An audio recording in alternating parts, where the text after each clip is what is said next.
Hello friends, माझं YouTube channel Soni ट्युटोरियलवर तुमचं मनपूर्वक स्वागत आहे. आज आपण HEN 101 YCMOE FIBA या बुक्समधून IMP मुद्दे बघणार आहोत.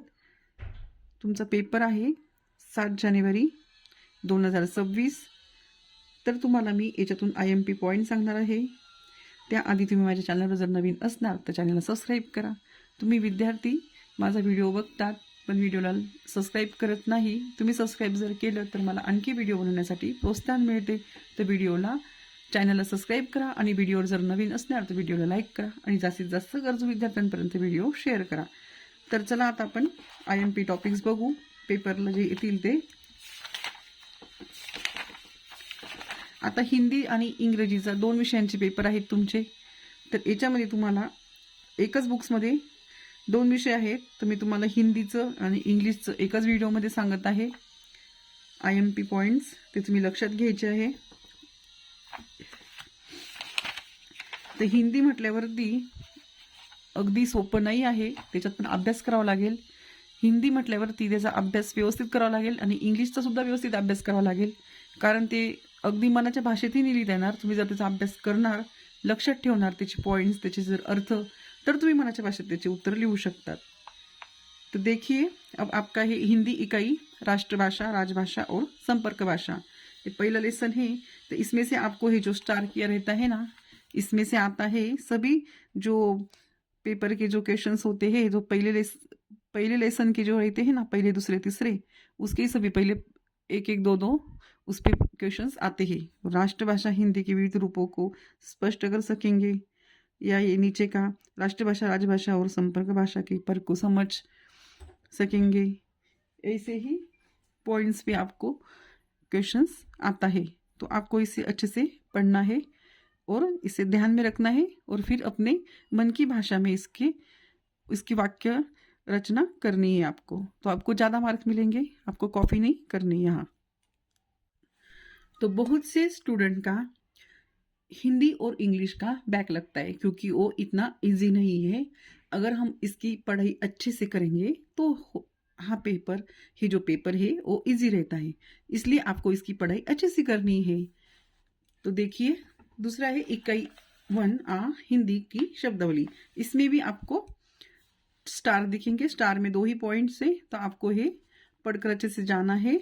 इसमें से तद्भव, तत्सम, इस पर भी प्रश्न आते हैं. तो ये जो हिंदी और इंग्लिश का विषय है, इसमें बुक्स में ये दोनों का आपको अच्छे से पढ़ाई करनी है, तभी आप अच्छे मार्क्स से इस पेपर को पास कर सकेंगे.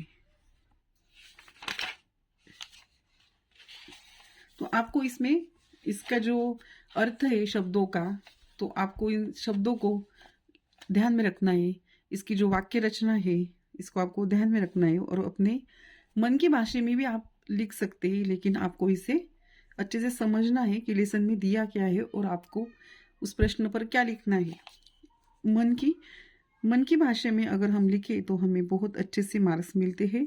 कॉपी तो हमें करनी ही नहीं है, लेकिन आपको पढ़ाई अच्छे से करनी है. तो आप सभी को मेरी तरफ से बेस्ट ऑफ लक. तो देखिए, अगला है हिंदी की वाक्य रचना और उसके प्रकार. तो आपको इसमें भी स्टार किया हुआ है कि हिंदी की वाक्य रचना समझा सकेंगे और हिंदी की वाक्य रचना के प्रकारों के स्पष्ट कर पाएंगे. वाक्य के गुण, वाक्य की परिभाषाएं.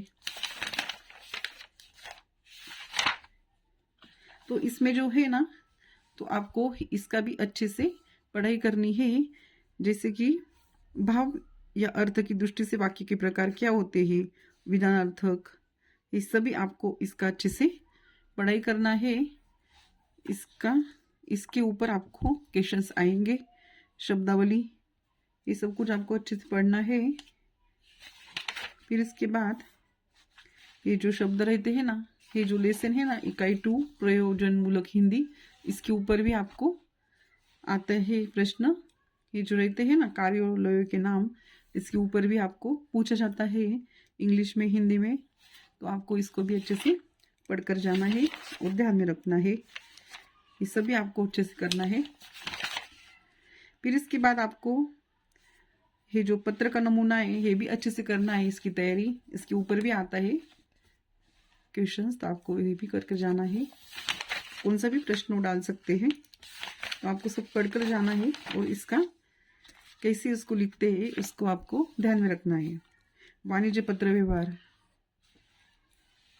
सुविधा ग्रंथ भांडार,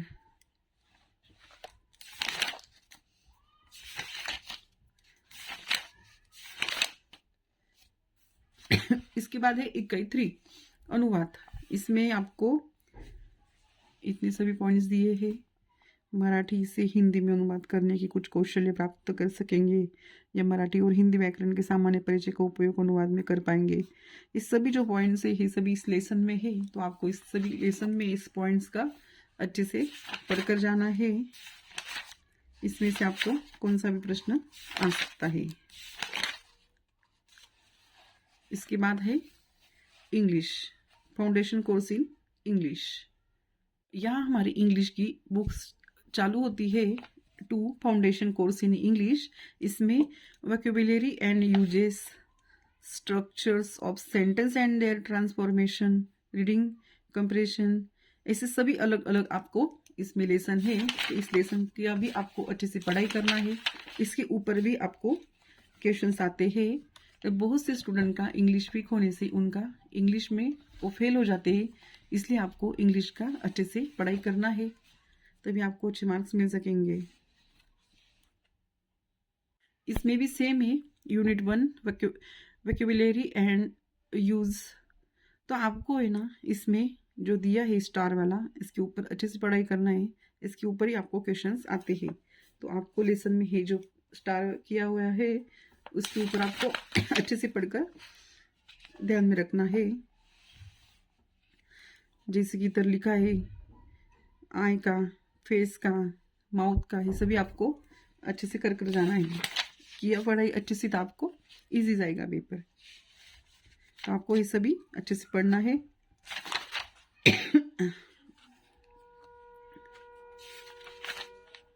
आपको ही स्पेलिंग भी अच्छे से ध्यान में रखना है।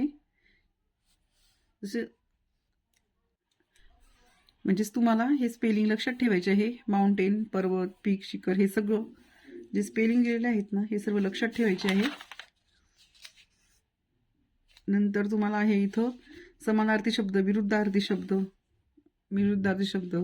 समानार्थी शब्द हे सर्व लक्षात ठेवायचे आहे। इथे तुम्हाला सर्व व्याकरण आहे, तर हे व्याकरण सर्व लक्षात ठेवायचं आहे। ग्रामर, हे सर्व ग्रामर तुम्हाला लक्षात ठेवायचं आहे आणि याच्यावरती व्यवस्थित उत्तर लिहायचे आहे। या हे रीडिंग कंप्रेशन, तर याच्यामध्ये पण तुम्हाला व्यवस्थित लिहायचं आहे। हे जे स्टार केलेले आहेत ना त्याच्यावरच प्रश्न येतात।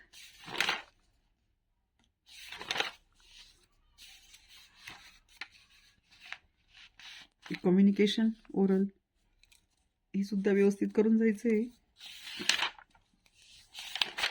अशा पद्धतीने तुम्हाला विरुद्धार्थी, समानार्थी शब्द, ग्रामर आणि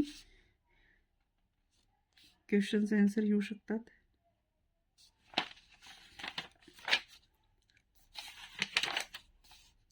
नंतर आहे तुम्हाला हा महत्त्वाचा धडा आहे, महत्त्वाचं unit 5, translation from Marathi to English and vice versa याच्यावरती तुम्हाला हमखास प्रश्न येतात की इंग्लिशमधलं मराठी ट्रान्सफर करा आणि मराठीमधलं इंग्लिशमध्ये करा। या टॉपिकवर दरवर्षी पेपरला येतं म्हणजे येतच। तर तुम्हाला हा लेसन व्यवस्थित करून जायचं आहे, तुमचे मार्क्स त्याचे जाणार नाही, पण जास्त मार्क्स मिळतील। नंतर आहे इकडे ग्लोसरी, लिस्ट ऑफ वर्ड्स, तर तुम्हाला हे सर्व अभ्यास करून जायचं आणि सर्व लक्षात ठेवायचं आहे। हे सर्व स्पेलिंग आणि ते स्पेलिंग तुम्हाला लक्षात ठेवायचे आहे आणि नीट पेपर लिहायचा आहे। सर्वांनी पेपर नीट लिहायचा आहे आणि अभ्यास चांगला करायचा आहे। तर पुन्हा भेटू पुढच्या व्हिडिओमध्ये।